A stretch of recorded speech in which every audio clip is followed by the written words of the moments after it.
Hai teman-teman, Assalamualaikum warahmatullahi wabarakatuh. Selamat sore. Hari ini keluarnya sangat spesial karena aku langsung mendatangi narasumbernya adalah Pak Eko Yulianto, kebenaran di rumah beliau. Nah, hari ini kita mau sharing tentang, Pak Eko mau sharing tentang goal setting. Nah, yang aku mau tanyakan adalah, kita langsung aja, Pak Eko, kenapa sebagai business owner itu penting men-setting goal? Terima kasih banyak. Kalian bisa lihat saya juga agak kikuk.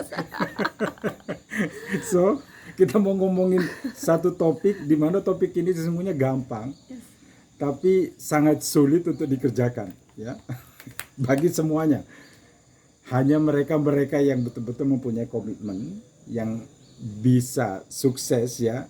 Mereka mengerjakan dari step A sampai step Z tanpa ada yang tercecer, ya. So anyway, karena saya langsung didatangi ini, kayaknya saya agak sedikit what is it? nervous, groggy, but anyway, so pertanyaannya itu adalah, boleh saya minta ulang kembali? Kenapa sebagai business owner penting untuk kita memiliki goal, atau kenapa kita harus setting goal? Oke. Well, kalau misalkan kita ngomong setting goal atau kenapa semua business owner harus mempunyai ability, ya, keahlian setting goal. Sudah jelas, sesuatu yang kita setting itu kebanyakan sesuatu yang kita akan kerjakan, dan kebanyakan kita akan bisa melihat hasilnya. Ya. So, jadi kalau kita ngomongin tentang goal, setting goal, jadi kita balik lagi. Di sini ada dua kata yang sangat berbeda. Ya, antara yang pertama itu goalnya sendiri, dan kemudian kita menyetingnya. Nah, kita akan ngomong nih tentang goalnya dulu. Kenapa penting? Ya, kenapa penting kita harus mempunyai goal? Nah, kalau kita misalkan ngomong penting goal itu, jadi goal itu tidak akan bisa tercipta kalau misalkan si pemilik goal itu dia tidak mempunyai tujuan. Oke. Jadi tujuan di situ itu sangat esensial, ya, bagi tiap-tiap pemilik usaha.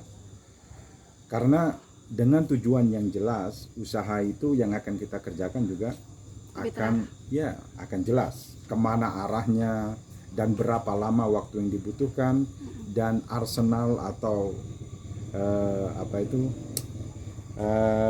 resources yang dibutuhkan, itu semuanya akan bisa kita tulis, dan kemudian kita konsep dalam satu bentuk planning. Nah, disitulah, jadi kawan-kawan, kalau kita mau bicara goal setting yang baik, kita harus menjadi goal maker yang baik juga. Nah, goal itu sesungguhnya adalah pecahan dari dream kita. Jadi jangan pernah kita mempunyai angan-angan bahwa kita mempunyai sebuah goal, ya, yang tidak ada sangkut pautnya dengan dream kita. So, jadi antara dream itu adalah materialnya, Mbak Litya. Ya. Jadi materialnya dari sebuah goal, ya. Jadi kita tidak akan bisa mematerialisasi dream kita, merealisasikan dream kita itu kalau kita tidak mempunyai goal yang jelas, benar, yang jelas. Nah, seperti begitu kira-kira. Bisa diterima nggak? Iya. Penjelasannya. Jadi intinya Pak Eko ngomongin dream sama goal. Dream itu angan-angan, sedangkan goal itu yang nanti ada actionnya, ada planningnya gitu ya teman-teman. Nah, sekarang pertanyaan kedua adalah kapan waktu yang tepat untuk kita men-setting goal, Pak Eko? Sesungguhnya kalau saya pribadi, ya, jadi kalau kita mau ngomong goal atau dream making dan sebagainya, kalau kita ke internet itu informasinya luar biasa banyak, ya. Jadi saya berangkat dari apa yang sudah saya kerjakan. Jadi sesungguhnya tidak ada waktu yang tepat yang spesifik. Biasanya kan misalnya awal tahun nih, atau malam tahun baru, atau mungkin kayak saat gini lagi pandemik, apakah masih bisa kita setting dari titik sekarang, ataukah masih melanjutkan yang sebelumnya, atau gimana? Oke. So, makanya saya bilang tadi Mbak Lid bahwa tidak ada waktu yang tepat sesungguhnya untuk membuat sebuah goal. Ya. Jadi waktu yang tepat di situ, di sini ini bisa kita analyze ya, atau membuat sebuah tolak ukur bahwa waktu yang tepat itu adalah waktu di mana kita sudah siap. Oke. Di mana kita membutuhkan? Ya. Ya. Jadi karena dream ini, kalau dreamnya sendiri ini harus baku. Baku. Ya. Jadi kalau misalkan biasanya saya biasanya melakukannya itu di tiap awal tahun ya, seperti yearly resolution. Seperti begitu. Nah, biasanya saya buat itu goal atau dream jangka pendek, jangka menengah, dan jangka panjang. Yang paling top itu adalah sampai 5 tahun ke depan. What I would like to see myself in 5 years time. Okay. Nah, seperti begitu. Biasanya seperti begitu.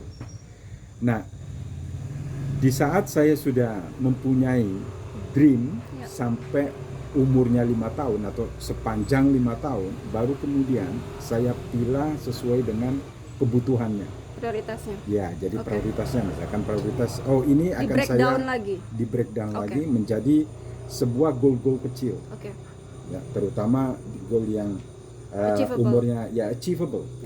Ya, so jadi disitulah ilmu goal setting di situ ya. Kita punya sesuatu yang besar, kemudian kita pilih menjadi serpihan yang bisa kita kerjakan. Eksekusi langsung. Ya, eksekusi dalam konteks harian. Nah, seperti begitu. Pertanyaan yang terakhir adalah, tadi kan udah nih waktunya bisa anytime. Sekarang pun kita bisa buat goal sebenarnya saat yang tepat kalau emang belum. Nah, bagaimana ini lebih teknisnya nih? Kan tadi udah diterangin. Mungkin ada minimal 3 tips cara kita men-setting goal. How-nya itu seperti apa, Pak Eko?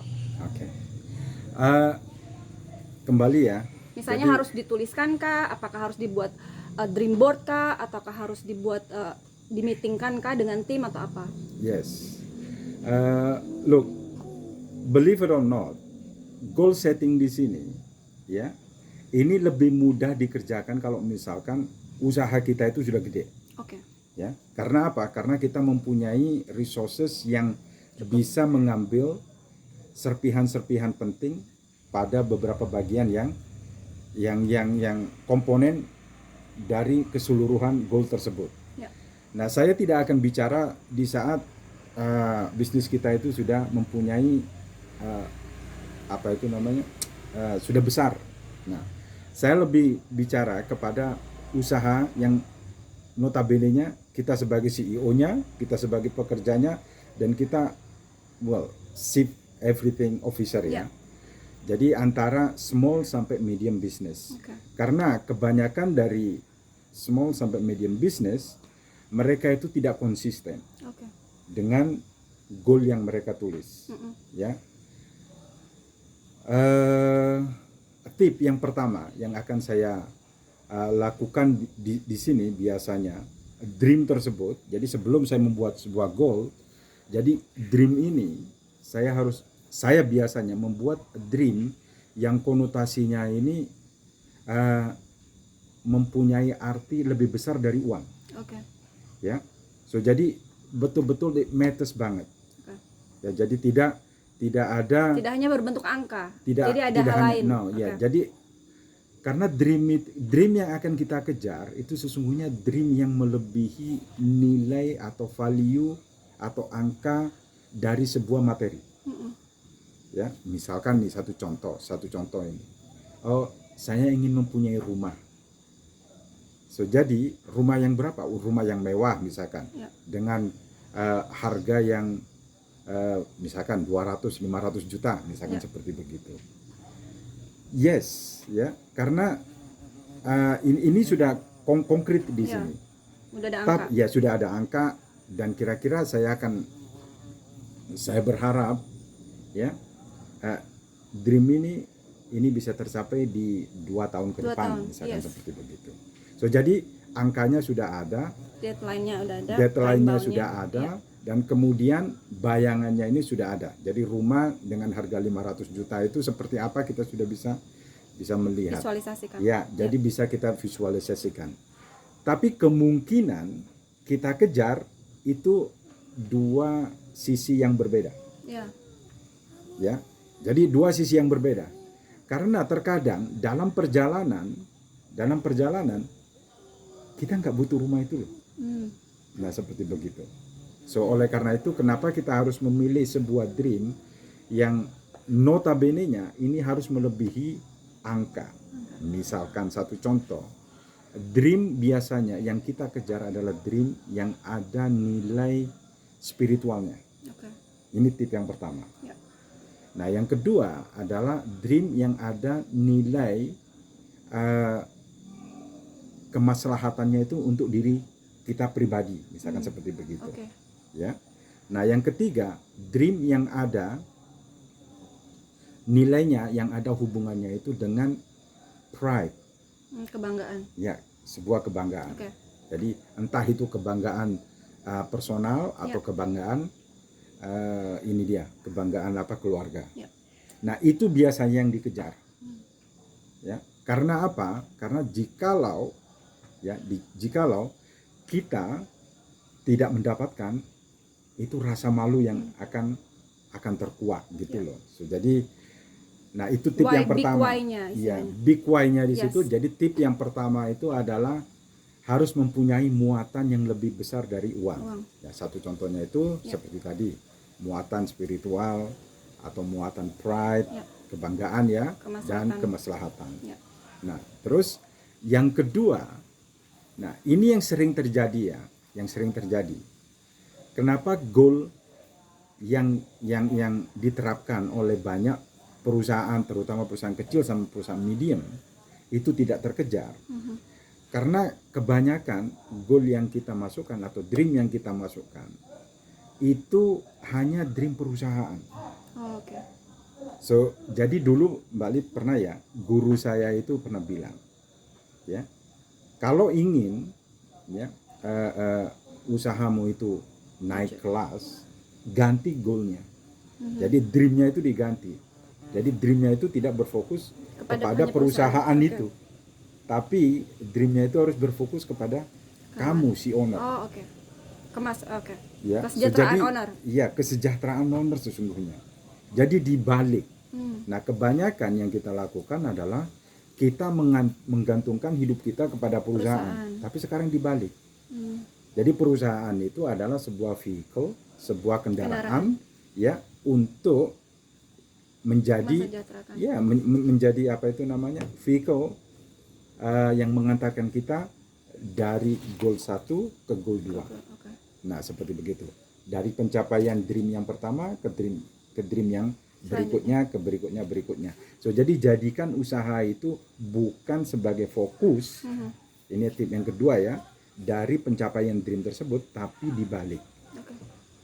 Ya. So, jadi fokus dream itu harus menjadi milik pribadi owner, bukan milik perusahaan.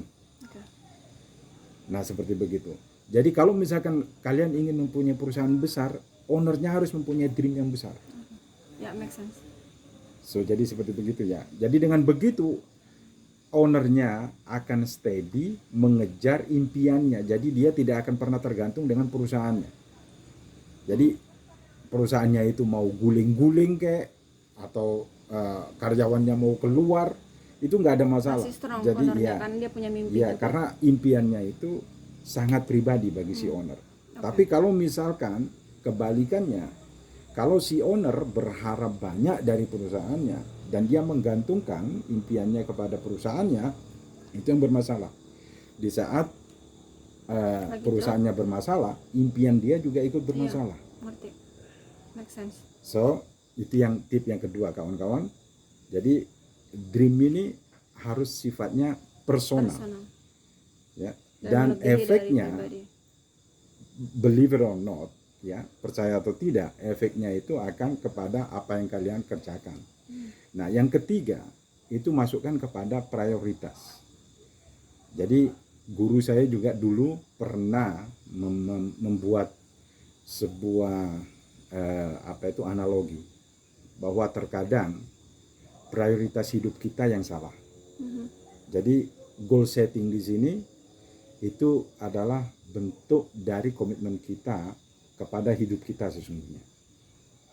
Wah, lebih besar lagi. Ya, jadi poinnya di sini adalah prioritas hidup kita itu yang dibenerin.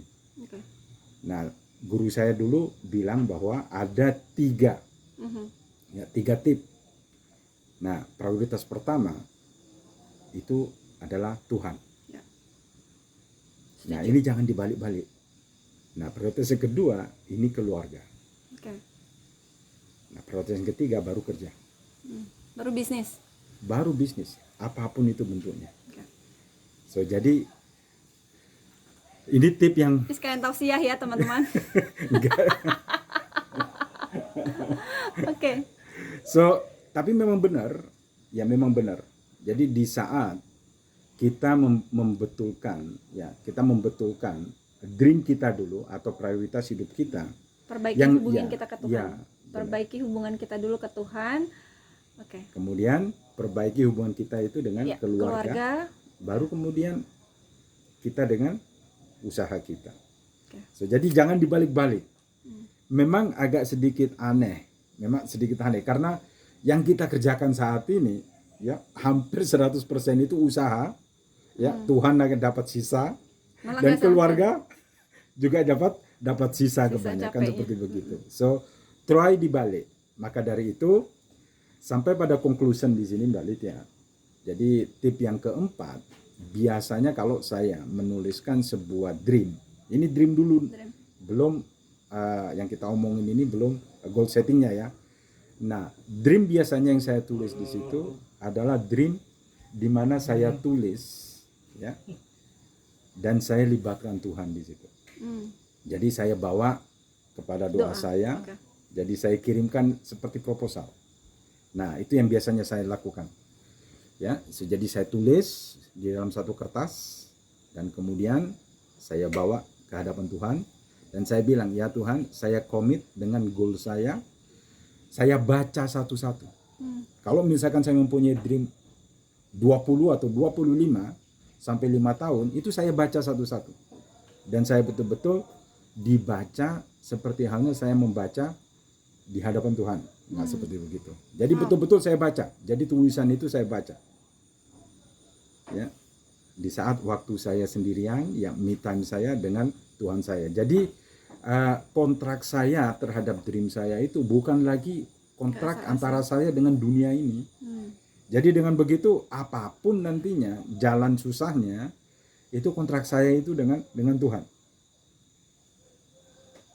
Nah, itu yang saya lakukan biasanya. Dan itu saya bilang tiap 1 tahun sekali saya buat. Ya, jadi 1 tahun sekali saya buat, saya baca cuma cukup sekali. Setelah itu saya taruh, baru kemudian keesokan harinya setelah saya bilang saya kirimkan proposal itu ke hadapan Tuhan, baru kemudian saya tuliskan goal settingnya. Jadi apa yang harus saya kerjakan? Ya. Karena action plan-nya. Ya, action plan-nya. Karena di situ, di dalam proposal di situ itu ada seperti yang tadi, ya. Ada hubungan saya dengan Tuhan, itu masuk kepada goal saya juga, kemudian goal untuk keluarga dan kemudian goal untuk bisnis. Ya. So, I think that's all. Sebenarnya aku udah pernah dengar ini waktu di KMB Anti Bahlul. Jadi benar-benar wow gitu. Oke, teman-teman, itu materinya dari Coach Eko.